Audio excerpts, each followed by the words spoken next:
Misi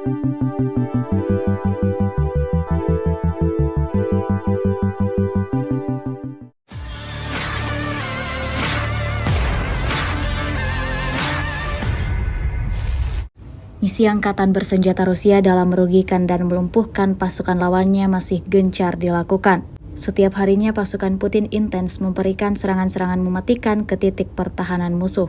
Terbukti dalam sebuah rekaman yang ramai beredar di media sosial Telegram pada Jumat 26 Januari 2024. Dalam rekaman tersebut memperlihatkan 3 ledakan yang sangat dahsyat. Kepulan asap tebal yang membumbung tinggi menjadi bukti kuat parahnya serangan Rusia di arah ini. Disebutkan dalam keterangan unggahan, pasukan Dirgantara Rusia terus menyerang posisi Ukraina dengan bom luncur. Diketahui insiden ini berlangsung di sepanjang Dnieper.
Download Tribun X sekarang, menghadirkan lokal menjadi Indonesia.